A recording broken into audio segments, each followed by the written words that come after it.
नमस्कार दर्शक बंधु, आज हूँ जुलाई मास 11 तारिख शुक्रवार। आज दिन जागर टॉप 20 गुरुत्वपूर्ण खबर उपरे चलतु नजर पकाइबा। भिडियोटी को शेष पर्यंत देखंतु, मात्र किछि समय मध्य जानिपारे आज दिन जागर संपूर्ण खबर। ता पूर्व चैनल रे नुआ थिले चैनल को सब्सक्राइब करी पाखरे थिबा बेल आइकन को क्लिक करिया जरूरी, जहाँ फल प्रतिदिन लेटेस्ट न्यूज अपडेट आपण मैंने प्रथम देखिपारे। तो चलतु आज संपूर्ण खबर उपरे नजर पकाइबा। तो आज प्रथम खबर, 10 जिला को जारी है येलो वार्निंग। पश्चिमबंग गांगेय उपत्यका और एहार पार्श्ववर्ती अंचल सक्रिय रही लघुचाप क्षेत्र प्रभाव में राज्य में अधिकांश स्थान में वर्षा हो पारे। उत्तर और पश्चिम ओडिशा रे प्रबल अति प्रबल वर्षा संभावना रही। आज अति प्रबल वर्षा नहीं मयूरभंज ऑरेंज वार्निंग जारी होईछि। किछि स्थान में प्रबल अति प्रबल वर्षा हो पारे। एही समय रे घंटा प्रति 30 रु 40 किलोमीटर बेगर पवन बही पारे। यह सहित बिजुली घड़घड़ी सह वर्षा पाई 10 जिला को येलो वार्निंग जारी करिछि पाणीपाग विभाग।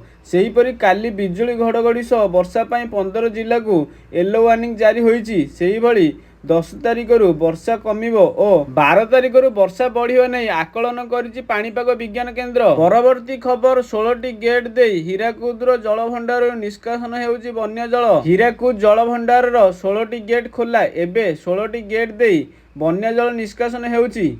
हीराकुद डैम बाम पटर 11टी खोला रही एवं डाहाण पटर 5टी गेट दे पानी निष्कासित हेउछि। एबे हीराकुद जलस्तर 606.23 फुट रही। प्रति सेकेंड रे 2,19,010 क्यूसेक जल प्रवेश करुथिबा बेले प्रति सेकेंड रे 2,69,839 क्यूसेक जल निष्कासित हेउछि। सप्लाई पई जाइछि 2,32,896 क्यूसेक पानी। पावर चैनल पर छड़ा जाइछि 33,708 क्यूसेक पानी। परवर्ती खबर, सरिला रत्न भंडार काम उभय भितर और बाहर रत्न भंडार काम शेष होईछि। पाखापाखि 95 दिन संरक्षण और मरामती काम चलीथिला। 332 घंटार मरामती और संरक्षण काम चलीथिला। मोट 15टी स्टेनलेस स्टील बॉक्स बीम लगा जाइछि। 520टी छोट बड़ पत्थर बदला करा जाइछि। छात को वाटर प्रूफ करा जाइछि। एबे आउ पानी गलिबो नाही। रत्न भंडार मरामती कार्य शेष पर एएसआई श्रीमंदिर प्रशासन को चाबी हस्तांतर करिछि। प्राय 200 किंबा 300 वर्ष पई रत्न भंडार मरामती कार्य करा जाइछि बोली श्रीमंदिर मुख्य प्रशासन अरविंद पाढ़ी सूचना दैछन्ति। 2024 जुलाई 14 रु भितर और बाहर रत्न भंडार खोला जाइथिला। रत्न अलंकार अस्थायी स्ट्रंग रूम को स्थानांतर करा जाइथिला। 16 डिसेम्बर 2024 रु आरंभ होइथिला रत्न भंडार मरामती कार्य। 6 मास धरी रत्न भंडार मरामती कार्य जारी रहिथिला। महाप्रभुଙ୍କ विभिन्न नीतिकांति और श्रद्धालुଙ୍କ समागम को दृष्टि रखी विभिन्न समय मरामती कार्य बंद रखा जाइथिला। 95 दिन धरी रत्न भंडार मरामती कार्य चलीथिया बेले 332 घंटा 47 मिनिट कार्य होईछि। परवर्ती खबर, पुणी घाइला कलानी कोरोना। 2 दिन रे कोरोना नेला 3 जीवन। पुणी कोरोना रे गला आउ 3 जीवन। मध्य प्रदेश इंदौर रे 48 घंटा मध्य भाइरस संक्रमण वृद्धि पाई, जहाँ पर स्वास्थ्य विभाग सतर्क हो जाइछि। सूचना अनुसार स्वास्थ्य विभाग मुख्य चिकित्सा एवं स्वास्थ्य अधिकारी सीएमएचओ डाक्तर माधव प्रसाद हासानी कहते जे रविवार दिन कोरोना भाइरस जोगु 64 वर्षीय महिला एवं 55 वर्षीय महिला मृत्यु होइथिला। सेमानंग व्यतीत सोमवार दिन 50 वर्षीय जने महिलांकर मध्य मृत्यु होइथिला। एथि सहित मृतक माने ब्लड कैंसर, टीबी, डायबिटीज एवं थाइरॉइड भली रोगरे पीड़ित थिले। फलरे सेमानंकर रोग प्रतिरोधक शक्ति ह्रास पाइथिला। अन्यपटे कोरोना को नहीं चिंता करिवार कोनोसी कारण नाही बोली मध्य कहिसंती सीएमएचओ। से कहिसंती वर्तमान जिल्ला रे केवल 7 जन कोरोना रोगी चिकित्साधीन अछंती। परवर्ती खबर, सुना किनिबा को जाउथिले नजर पकांतु। आज भारतीय बजार रे सुनार दर केते रहिछि? कमिला सुना दर। ग्राहकंक पई खुशी खबर, आज 600 टंका कमिछि सुना दर। आज भारतीय बजार 24 क्यारेट सुना 98,180 टंका रही। सेहीपरि 22 क्यारेट सुना दर 90,000 टंका छुईछि। सेहीपरि राजधानी भुवनेश्वर रे 24 क्यारेट सुना मूल्य 10 ग्राम पिछा 98,180 टंका रहिथिबा बेले 22 क्यारेट सुनार मूल्य 90,000 टंका को पहुंची। सेहीपरि मुंबई रे 24 क्यारेट मूल्य 98,180 टंका और 22 क्यारेट मूल्य 90,000 टंका रही। नुआ दिल्ली रे 24 क्यारेट 98,330 ଟଙ୍କା ଓ 22 କ୍ୟାରେଟ୍ 90,150 ଟଙ୍କା ରହିଛି। ଦକ୍ଷିଣ ଭାରତର ପ୍ରମୁଖ ସହର ଚେନ୍ନାଇରେ 24 କ୍ୟାରେଟ୍ ମୂଲ୍ୟ 98,180 ଟଙ୍କା ରହିଥିବା ବେଳେ 22 କ୍ୟାରେଟ୍ ମୂଲ୍ୟ 90,000 ଟଙ୍କା ରହିଛି। ପୂର୍ବ ଭାରତର ପ୍ରମୁଖ ସହର କୋଲକାତାରେ ଯଥାକ୍ରମେ 98,180 ଟଙ୍କା ଓ 90,000 ଟଙ୍କା ରହିଛି। ଅନ୍ୟପଟେ ରୂପା ମୂଲ୍ୟ କିଲୋ ପିଛା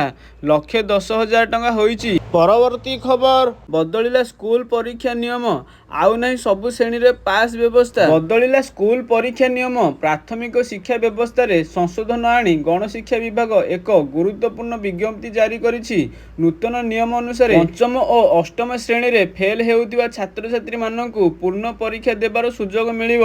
ସ୍କୁଲ କର୍ତ୍ତୃପକ୍ଷ ଏହି ପୂର୍ଣ୍ଣ ପରୀକ୍ଷା 2 ମାସ ମଧ୍ୟରେ ଆୟୋଜନ କରିବେ। ଯଦି ଛାତ୍ରଛାତ୍ରୀ ପୂର୍ଣ୍ଣ ପରୀକ୍ଷାରେ ପାସ୍ କରନ୍ତି ତେବେ ସେମାନେ ଉତ୍ତୀର୍ଣ୍ଣ ହେବେ ଏବଂ ପରବର୍ତ୍ତୀ ଶ୍ରେଣୀକୁ ପ୍ରୋତ୍ସାହିତ ହେବେ, କିନ୍ତୁ ପୂର୍ଣ୍ଣ ପରୀକ୍ଷାରେ ମଧ୍ୟ ଫେଲ୍ ହେଲେ ସେମାନେ ସେହି ଶ୍ରେଣୀରେ ହିଁ ପଢ଼ିବେ।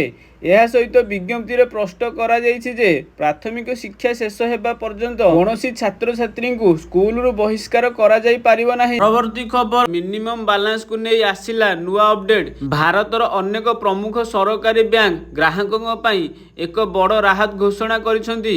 ଏବେ ସେଭିଂ ଆକାଉଣ୍ଟରେ ମିନିମମ୍ ବାଲାନ୍ସ ସର୍ବନିମ୍ନ ଜମାରାଶି ରଖିବା ବାଧ୍ୟତାମୂଳକ ନୁହେଁ। ଏହି ନିଷ୍ପତ୍ତି ଅନୁସାରେ ଗ୍ରାହକମାନଙ୍କୁ ମିନିମମ୍ ବାଲାନ୍ସ ରଖି ନ ପାରିଲେ ଜୋରିମାନା ଦେବାକୁ ପଡ଼ିବ ନାହିଁ। ଏହି ନୂଆ ନିୟମ ଜୁଲାଇ 1, 2025ରୁ କାର୍ଯ୍ୟକାରୀ ହୋଇଛି, ଯାହା ଲକ୍ଷ ଲକ୍ଷ ଗ୍ରାହକଙ୍କୁ ଆର୍ଥିକ ସ୍ୱସ୍ତି ପ୍ରଦାନ କରିବ। ଜାଣନ୍ତୁ କେଉଁ କେଉଁ ବ୍ୟାଙ୍କଗୁଡ଼ିକ ଏହି ନୂଆ ନିୟମ ଲାଗୁ କରିଛନ୍ତି। Punjab national bank PNB, Canara bank, state bank of India SBI, bank of Baroda, Indian bank ଏବଂ ସେଣ୍ଟ୍ରାଲ ବ୍ୟାଙ୍କ ଅଫ୍ ଇଣ୍ଡିଆ ଭଳି ରାଷ୍ଟ୍ରାୟତ୍ତ ବ୍ୟାଙ୍କଗୁଡ଼ିକ ଏହି ନିଷ୍ପତ୍ତି ନେଇଛନ୍ତି। PNB ଏବଂ କାନାରା ବ୍ୟାଙ୍କ ଦେଶର ପ୍ରଥମ ଓ ଦ୍ୱିତୀୟ ରାଷ୍ଟ୍ରାୟତ୍ତ ବ୍ୟାଙ୍କ ହେବା ସହ ଏହି ପଦକ୍ଷେପ ଗ୍ରହଣ କରିଛନ୍ତି। SBI ପୂର୍ବରୁ 2020ରେ ଏହି ନିୟମ ଲାଗୁ କରିଥିଲା, ଯାହା ଏହାର 44 କୋଟିରୁ ଅଧିକ ଗ୍ରାହକଙ୍କୁ ଉପକୃତ କରିଛି। ଜାଣନ୍ତୁ ଏହା ଲାଗୁ ହେବା ଦ୍ୱାରା ଗ୍ରାହକଙ୍କ ପାଇଁ କ'ଣ ଲାଭ। ଏହି ନୂଆ ନିୟମ ମାଧ୍ୟମରେ ଗ୍ରାହକମାନେ, ବିଶେଷ କରି ମହିଳା, କୃଷକ ଏବଂ ସାଧାରଣ ଖଟିଖିଆ ଲୋକମାନେ ଯେଉଁମାନେ ନିୟମିତ ଭାବେ ସେଭିଂ ଆକାଉଣ୍ଟରେ ନିର୍ଦ୍ଦିଷ୍ଟ ରାଶି ରଖିବାରେ ଅସୁବିଧାର ସମ୍ମୁଖୀନ ହେଉଛନ୍ତି, ସେମାନେ ଜୋରିମାନାରୁ ମୁକ୍ତି ପାଇବେ। ଏହା ବ୍ୟାଙ୍କିଂ ସେବାକୁ ଅଧିକ ସମାବେଶୀ କରିବ ଏବଂ ଲୋକମାନଙ୍କୁ ବ୍ୟାଙ୍କ ସେବା ସହ ଯୋଡ଼ି ରଖିବାକୁ ପ୍ରୋତ୍ସାହିତ କରିବ। ପରବର୍ତ୍ତୀ ଖବର, ଡାଇରିଆ ନେଲା 2 ଜୀବନ, ମେଡିକାଲରେ ଚିକିତ୍ସିତ ହେଉଛନ୍ତି 12 ଜଣ। ଗୋଟିଏ ପରେ ଗୋଟିଏ ପରିବାର ଆକ୍ରାନ୍ତ ହେଉଛନ୍ତି ଡାଇରିଆରେ। ଏପରି 12 ଜଣ ଆକ୍ରାନ୍ତ ହୋଇ ପଡ଼ିଥିବା ବେଳେ 2 ଜଣଙ୍କ ଜୀବନ ମଧ୍ୟ ଚାଲିଯାଇଛି। ଏହା ଦେଖିବାକୁ ମିଳିଛି ଗଞ୍ଜାମ ଜିଲ୍ଲା ଦିଗପହଣ୍ଡି ବ୍ଲକ X ଟିକରପଡ଼ା ପଞ୍ଚାୟତ ଉସ୍ତପଲ୍ଲୀ ଗାଁରେ। 4 ଦିନ ତଳେ ଦାସ ଶବର ନାମକ ବ୍ୟକ୍ତିଙ୍କ ମୃତ୍ୟୁ ଘଟିଥିଲା। ଗତକାଲି 10 ଜଣ ବ୍ୟକ୍ତି ଆକ୍ରାନ୍ତ ହୋଇ ଦିଗପହଣ୍ଡି ଓ ବ୍ରହ୍ମପୁର MKCGରେ ଚିକିତ୍ସିତ ହେଉଛନ୍ତି। ଗତକାଲି ରାତିରେ ଆଉ ଜଣେ ଯୁବକ ପ୍ରକାଶ ରଇତଙ୍କୁ ଦିଗପହଣ୍ଡି ମେଡିକାଲରେ ଚିକିତ୍ସା ପାଇଁ ଆଣିବା ପରେ ମୃତ୍ୟୁ ଘଟିଥିଲା। ଆଜି ପୁଣି 2 ଜଣ ଆକ୍ରାନ୍ତ ହୋଇ ମେଡିକାଲରେ ଚିକିତ୍ସା ହେଉଛନ୍ତି। ସ୍ୱାମୀଙ୍କୁ ହରାଇ ଦୁଃଖରେ ପଡ଼ିଛନ୍ତି ପତ୍ନୀ। ଖବର ପାଇ ବିଧାୟକ ସିଦ୍ଧାନ୍ତ ମହାପାତ୍ର ଓ ସ୍ଥାନୀୟ ପ୍ରଶାସନ ଗତକାଲି ଗାଁରେ ପହଞ୍ଚିଥିଲେ। ଲୋକଙ୍କ ସହିତ ଆଲୋଚନା କରିଥିଲେ। ମୁଖ୍ୟତଃ ପାଣି ସମସ୍ୟା ଯୋଗୁଁ ଏହା ବ୍ୟାପୁଥିବା କହିଛନ୍ତି ସମାଜସେବୀ। ପ୍ରକାଶ ରଇତ ଶବକୁ ବ୍ୟବଚ୍ଛେଦ ପାଇଁ ବ୍ରହ୍ମପୁର MT ପଠାଯାଇଛି। ରିପୋର୍ଟ ଆସିବା ପରେ କାରଣ ଜଣାପଡ଼ିବ ବୋଲି କହିଛନ୍ତି ସ୍ୱାସ୍ଥ୍ୟ ବିଭାଗ। ଦିଗପହଣ୍ଡି ମେଡିକାଲକୁ 140 ଜଣ ବ୍ୟକ୍ତି ଝାଡ଼ାବାନ୍ତିରେ ଗଜପତି ଠାରୁ ଆରମ୍ଭ କରି ବିଭିନ୍ନ ଅଞ୍ଚଳରୁ ଆସୁଛନ୍ତି ବୋଲି କହିଛନ୍ତି ଦିଗପହଣ୍ଡି ବ୍ଲକ ମେଡିକାଲ ସୁପରିଟେଣ୍ଡେଣ୍ଟ। ଆଜି ଜିଲ୍ଲା ମୁଖ୍ୟ ଚିକିତ୍ସା ଅଧିକାରୀ ODM ଗାଁରେ ପହଞ୍ଚି ପ୍ରତିଷେଧକ ବ୍ୟବସ୍ଥା ପାଇଁ ଆଲୋଚନା କରିଛନ୍ତି। ପରବର୍ତ୍ତୀ ଖବର, କଟଅଫ ମାର୍କ ଆଗରେ ରେଭେନ୍ସା, କଳା, ବିଜ୍ଞାନ, ବାଣିଜ୍ୟରେ ଆଗରେ ରେଭେନ୍ସା। ପ୍ରକାଶ ପାଇଲା ଯୁକ୍ତ 2 କଟଅଫ ମାର୍କ। ତେବେ କଟଅଫ ମାର୍କରେ ଆଗରେ ରହିଛି ରେଭେନ୍ସା ବିଶ୍ୱବିଦ୍ୟାଳୟ। କଳା, ବିଜ୍ଞାନ ଏବଂ ବାଣିଜ୍ୟରେ ରେଭେନ୍ସା ଆଗରେ ରହିଛି। କଳାରେ 81.33% ଥିବାବେଳେ ବିଜ୍ଞାନରେ 91.83% ଏବଂ ବାଣିଜ୍ୟରେ 80.20% କଟଅଫ ମାର୍କ ରହିଛି। ସେହିପରି ଚଳିତ ବର୍ଷ 3 ପର୍ଯ୍ୟାୟରେ ଯୁକ୍ତ 3 ନାମଲେଖା ଶେଷ ହୋଇଛି। ଆଜିଠାରୁ ୱେଟିଂ ଲିଷ୍ଟ ଓ ସ୍ପଟ୍ ନାମଲେଖା ପାଇଁ ଆବେଦନ ଆରମ୍ଭ ହେବ। ଯେଉଁ ଛାତ୍ରଛାତ୍ରୀ ନାମଲେଖାରୁ ବଞ୍ଚିତ ହୋଇଛନ୍ତି ସେମାନେ ଏହି ରାଉଣ୍ଡରେ ସୁଯୋଗ ପାଇପାରିବେ। ସେଲ୍ ଫାଇନାନ୍ସ ଏବଂ ସଂସ୍କୃତି କଲେଜର ପିଲାମାନେ ମଧ୍ୟ ଆବେଦନ କରିପାରିବେ। ଆସନ୍ତା ଗୁରୁବାର 10 ତାରିଖ ତାରିଖ ରାତି 11:45 ଯାଏଁ ଆବେଦନ କରିହେବ। ପରବର୍ତ୍ତୀ ଖବର 11 ତାରିଖରେ ଓଡ଼ିଶା ଆସିବେ ରାହୁଲ ଗାନ୍ଧୀ। ସମ୍ବିଧାନ ବଞ୍ଚାଅ ସମାବେଶରେ ଦେବେ ଯୋଗ। ଦିନକ ପରେ ରାହୁଲଙ୍କ ଓଡ଼ିଶା ଗସ୍ତ। 11 ତାରିଖରେ ଓଡ଼ିଶା ଆସିବେ ଲୋକସଭା ବିରୋଧୀ ଦଳ ନେତା ରାହୁଲ ଗାନ୍ଧୀ। ଦିନ 11:30ରେ ଭୁବନେଶ୍ୱର ବିମାନ ବନ୍ଦରରେ ପହଞ୍ଚିବେ। ବରମୁଣ୍ଡାରୁ ସିଧା ବରମୁଣ୍ଡା ପଡ଼ିଆ ଯିବେ। ରାସ୍ତାରେ ବିଭିନ୍ନ ଛକରେ ରାହୁଲଙ୍କ ସ୍ୱାଗତ କରିବା ପାଇଁ ରହିବେ କଂଗ୍ରେସ କର୍ମୀ। ଦିନ 12ଟାରେ ସମ୍ବିଧାନ ବଞ୍ଚାଅ ସମାବେଶରେ ଯୋଗଦେବେ। ଅପରାହ୍ନ 3ଟାରେ କଂଗ୍ରେସ ଭବନରେ ରାଜନୈତିକ ପରାମର୍ଶଦାତା କମିଟି ସହ ବୈଠକ କରିବେ ରାହୁଲ। ଏଥିସହ ବିଧାୟକ ଓ ପିସିସି ପଦାଧିକାରୀ ସହ ଆଲୋଚନା କରିବେ। ସନ୍ଧ୍ୟା 5ଟାରେ ଫେରିଯିବା କାର୍ଯ୍ୟକ୍ରମ ରହିଛି। ରାହୁଲଙ୍କ ସହ ଏଆଇସିସି ଅଧ୍ୟକ୍ଷ ମଲ୍ଲିକାର୍ଜୁନ ଖଡ଼ଗେ ଓ ଏଆଇସିସି ସାଧାରଣ ସମ୍ପାଦକ କେସି ବେଣୁଗୋପାଳ ଉପସ୍ଥିତ ରହିବେ। ଆଗକୁ ପଞ୍ଚାୟତ ନିର୍ବାଚନ ଥିବାରୁ ରାହୁଲଙ୍କ ଓଡ଼ିଶା ଗସ୍ତ କଂଗ୍ରେସ କର୍ମୀ ଓ ନେତାଙ୍କ ମଧ୍ୟରେ ଉତ୍ସାହ ଭରିବ। ପରବର୍ତ୍ତୀ ଖବର ଆଜି ଆସିବ ମେଗା ତାଲିକା। ଯୁକ୍ତ 2 ନାମଲେଖା ପାଇଁ ଆଜି ଆସିବ ପ୍ରଥମ ମେଗା ତାଲିକା। 2025-26 ଶିକ୍ଷାବର୍ଷରେ ରାଜ୍ୟର ଉଚ୍ଚ ମାଧ୍ୟମିକ ବିଦ୍ୟାଳୟ ବା କନିଷ୍ଠ ମହାବିଦ୍ୟାଳୟ ଗୁଡ଼ିକରେ ଯୁକ୍ତ 2 କଳା ବିଜ୍ଞାନ ବାଣିଜ୍ୟ ଧନ୍ଦାମୂଳକ ଶିକ୍ଷାରେ ପ୍ରଥମ ବର୍ଷ ନାମଲେଖା ପାଇଁ ଆବେଦନ ଶେଷ ହୋଇଛି। ଆଜି ପୂର୍ବାହ୍ନ 11:45ରେ ପ୍ରଥମ ମେଗା ତାଲିକା ପ୍ରକାଶ ପାଇବ। ତେବେ ମନୋନୀତ ଛାତ୍ରଛାତ୍ରୀ 8ରୁ 14 ତାରିଖ ମଧ୍ୟରେ ଉଚ୍ଚ ମାଧ୍ୟମିକ ବିଦ୍ୟାଳୟରେ ନାମ ଲେଖାଇବେ। 11 ତାରିଖରେ ଦ୍ୱିତୀୟ ମେଗା ତାଲିକା ପ୍ରକାଶ ପାଇବ। ଏହି ପର୍ଯ୍ୟାୟରେ ନାମଲେଖା 23ରୁ 28 ମଧ୍ୟରେ ଅନୁଷ୍ଠିତ ହେବ। ସ୍ପଟ୍ ମେଧା ତାଲିକା ଅଗଷ୍ଟ 7 ତାରିଖରେ ପ୍ରକାଶ ପାଇବ। ଅଗଷ୍ଟ 8ରୁ 13 ମଧ୍ୟରେ ନାମଲେଖା ପାଇଁ ସମୟସୀମା ଧାର୍ଯ୍ୟ କରାଯାଇଛି। ଜୁଲାଇ 24ରୁ ଏକାଦଶ ଶ୍ରେଣୀ ପାଠ ପଢ଼ା ହେବ। ପରବର୍ତ୍ତୀ ଖବର ପୂରଣ ହେବ ଖାଲି ଥିବା ପଦବୀ। ପୂରଣ ହେବ ଖାଲି ପଦବୀ। ବୈଠକ ଡାକିଲେ ରାଜ୍ୟ ସରକାର। ନିଯୁକ୍ତି ପ୍ରକ୍ରିୟାକୁ ତ୍ୱରାନ୍ୱିତ କରିବାକୁ ଗୁରୁତ୍ୱ ଦେଇଛନ୍ତି ରାଜ୍ୟ ସରକାର। ସେଥିପାଇଁ ସଚିବ ସ୍ତରୀୟ ବୈଠକ ଡାକି ସର୍ବଶେଷ ରିପୋର୍ଟ ଦାଖଲ ପାଇଁ ମଧ୍ୟ ନିର୍ଦ୍ଦେଶ ଦିଆଯାଇଛି। ସବୁ ବିଭାଗକୁ ସାଧାରଣ ପ୍ରଶାସନ ବିଭାଗ ପକ୍ଷରୁ ଚିଠି ମିଳିଛି। 41ଟି ବିଭାଗରେ 3,87,706 ପଦବୀ ଥିବାବେଳେ ସେଥିମଧ୍ୟରୁ 96,854 ପଦବୀ ଖାଲି ପଡ଼ିଛି। ରାଜ୍ୟରେ ସରକାରୀ ବିଭାଗ ଗୁଡ଼ିକରେ ପଦବୀ ଗୁଡ଼ିକ ଖାଲି ପଡ଼ିଥିବା ବେଳେ ସେସବୁ ପୂରଣ କରିବା ପାଇଁ ରାଜ୍ୟ ସରକାର ସଚିବ ସ୍ତରୀୟ ବୈଠକ ଡାକି ରିପୋର୍ଟ ଦାଖଲ ପାଇଁ ନିର୍ଦ୍ଦେଶ ଦେଇଛନ୍ତି। ପରବର୍ତ୍ତୀ ଖବର ବାଇକ୍ ଓ ଅଟୋ ପାଇଁ କେନ୍ଦ୍ରମନ୍ତ୍ରୀଙ୍କ ନୂଆ ନିୟମ। ବାଇକ୍ ଓ ଅଟୋ ପାଇଁ ନୀତିନ ଗଡ଼କରୀଙ୍କ ନୂଆ ନିୟମ। ନିୟମ ନ ମାନିଲେ ଦେବାକୁ ପଡ଼ିବ ବଡ଼ ଜୋରିମାନା। କେନ୍ଦ୍ରୀୟ ସଡ଼କ ପରିବହନ ଓ ରାଜମାର୍ଗ ମନ୍ତ୍ରୀ ନୀତିଶ ଗଡ଼କରୀଙ୍କ ନେତୃତ୍ୱରେ ଭାରତ ସରକାରଙ୍କ 2 ଚକିଆ ବାଇକ୍ ଓ 3 ଚକିଆ ଅଟୋ ଯାନ ପାଇଁ ନୂଆ ଟ୍ରାଫିକ୍ ନିୟମ ଜାରି କରିଛନ୍ତି। 2025ରେ ଲାଗୁ ହୋଇଥିବା ଏହି ନିୟମଗୁଡ଼ିକ ସଡ଼କ ସୁରକ୍ଷା ବଢ଼ାଇବା ଓ ଦୁର୍ଘଟଣା ହ୍ରାସ କରିବା ଲକ୍ଷ୍ୟରେ ପ୍ରଣୟନ କରାଯାଇଛି। ମୋଟର ଯାନ ଆଇନ 2019ର ସଂଶୋଧନ ଅନୁଯାୟୀ ନିୟମ ଉଲ୍ଲଂଘନ କଲେ ବାଇକ୍ ଓ ଅଟୋ ଚାଳକଙ୍କୁ ଭାରୀ ଚାଲାଣ ଦେବାକୁ ପଡ଼ିବ।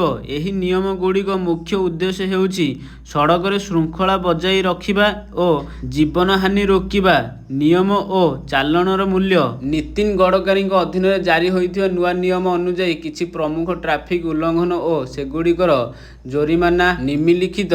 3 ଜଣ ସଫର ଟ୍ରିପଲ ରାଇଡିଂ ବାଇକ୍ରେ 2 ଜଣଙ୍କ ବଦଳରେ 3 ଜଣ ସଫର କଲେ 1,000 ଟଙ୍କା ଜୋରିମାନା। ବୀମା ବିନା ଯାନ ଚାଲଣା। ବୀମା ବିନା ବାଇକ୍ କିମ୍ବା ଅଟୋ ଚାଲଣ କଲେ 2,000 ଟଙ୍କା ଜୋରିମାନା, ଯାହା ଦ୍ୱିତୀୟ ଥର ଉଲ୍ଲଂଘନ କଲେ 4,000 ଟଙ୍କା ହେବ। ଏହା ସହିତ 3 ମାସ ଜେଲ୍ ଓ ସମାଜ ସେବାର ଦଣ୍ଡ ମଧ୍ୟ ହୋଇପାରେ। ପ୍ରଦୂଷଣ ସାର୍ଟିଫିକେଟ୍ PUC ବିନା ବୈଧ PUC ସାର୍ଟିଫିକେଟ୍ ବିନା ଯାନ ଚାଲଣ କଲେ 10,000 ଟଙ୍କା ଜୋରିମାନା ଓ 6 ମାସ ଜେଲ୍ ସହିତ ସମାଜ ସେବାର ଦଣ୍ଡ। ବେପରୁଆ ଡ୍ରାଇଭ୍। ବେପରୁଆ ଭାବେ ବାଇକ୍ କିମ୍ବା ଅଟୋ ଚାଲଣ କଲେ 5,000 ଟଙ୍କା ଜୋରିମାନା। ଅତ୍ୟଧିକ ଗତି ଓଭର ସ୍ପିଡ୍ ନିର୍ଦ୍ଧାରିତ ଗତିସୀମା ଅତିକ୍ରମ କଲେ 1,000ରୁ 2,000 ଟଙ୍କା ଜୋରିମାନା। ଜରୁରୀ ଯାନକୁ ପଥ ନଦେବା। ଆମ୍ବୁଲାନ୍ସ କିମ୍ବା ଅଗ୍ନିଶମ ଯାନ ଆଦି ଜରୁରୀ ଯାନକୁ ପଥ ନଦେଲେ 10,000 ଟଙ୍କା ଜୋରିମାନା। ମଦ୍ୟପାନ କରି ଡ୍ରାଇଭ୍। ମଦ୍ୟପାନ କରି ଚାଲାଣ କଲେ 10,000 ଟଙ୍କା ଜୋରିମାନା ଓ 6 ମାସ ଜେଲ୍ ଏବଂ ପୁନରାବୃତ୍ତି ହେଲେ 15,000 ଟଙ୍କା ଓ 2 ବର୍ଷ ଜେଲ୍। ମୋବାଇଲ ଫୋନ୍ ବ୍ୟବହାର। ଡ୍ରାଇଭ୍ ସମୟରେ ମୋବାଇଲ ଫୋନ୍ ବ୍ୟବହାର କଲେ ଜୋରିମାନା, କିନ୍ତୁ ହ୍ୟାଣ୍ଡସିପ୍ ବ୍ୟବହାର କଲେ ଚାଲାଣ କଟାଯିବ ନାହିଁ। ଅନ୍ୟାନ୍ୟ ନିୟମ ଓ ଜରୁରୀ ସୂଚନା। ହେଲମେଟ୍ ବାଧ୍ୟତାମୂଳକ। ବାଇକ୍ ଚାଳକ ଓ ପିଲିୟନ ରାଇଡର ଉଭୟଙ୍କୁ ହେଲମେଟ୍ ପିନ୍ଧିବା ବାଧ୍ୟତାମୂଳକ। ଏହା ନ ମାନିଲେ ଚାଲାଣ କଟାଯିବ। ଡ୍ରାଇଭ୍ ଲାଇସେନ୍ସ ଓ ଦସ୍ତାବିଜ। ଚାଳକଙ୍କୁ ବୈଧ ଡ୍ରାଇଭ୍ ଲାଇସେନ୍ସ ବିନା ରେଜିଷ୍ଟ୍ରେସନ ସାର୍ଟିଫିକେଟ୍ ଓ ପିୟୁସି ସାର୍ଟିଫିକେଟ୍ ସାଙ୍ଗରେ ରଖିବାକୁ ପଡ଼ିବ। ଡିଜିଟାଲ କପି ସହିତ ଭୌତିକ କପି ରଖିବା ମଧ୍ୟ ବାଞ୍ଛନୀୟ। ଚାଲାଣ ଦେୟ ସମୟ। ଚାଲାଣ ଜାରି ହେବାର 60 ଦିନ ମଧ୍ୟରେ ଦେୟ ଦେବାକୁ ହେବ, ନଚେତ୍ କୋର୍ଟ ସମନ ଜାରି ହୋଇପାରେ। ତ ଫ୍ରେଣ୍ଡସ୍, ଇଏ ଥିଲା ଆଜି ଦିନ ଯାକର କିଛି ଗୁରୁତ୍ୱପୂର୍ଣ୍ଣ ଖବର। ତ ଭିଡ଼ିଓ ଆପଣମାନଙ୍କୁ କେମିତି ଲାଗିଲା? ଯଦି ଭିଡ଼ିଓ ଭଲ ଲାଗିଲା ତାହେଲେ ଭିଡ଼ିଓ ଗୋଟେ ଲାଇକ୍ କରିବା ସହିତ ଚ୍ୟାନେଲକୁ ସବସ୍କ୍ରାଇବ୍ କରନ୍ତୁ ଆଣ୍ଡ ପାଖରେ ଥିବା ବେଲ୍ ଆଇକନକୁ କ୍ଲିକ୍ କରିବା ଜରୁରୀ, ଯାହାଫଳରେ ପ୍ରତିଦିନର ଲାଟେଷ୍ଟ ନ୍ୟୁଜ୍ ଅପଡ଼େଟ୍ ଆପଣମାନେ ପ୍ରଥମେ ଦେଖିପାରିବେ। ତ ଭିଡ଼ିଓ ପୁରା ଶେଷ ପର୍ଯ୍ୟନ୍ତ ଦେଖିଥିବାରୁ ଆପଣଙ୍କୁ ବହୁତ ସାରା ଧନ୍ୟବାଦ।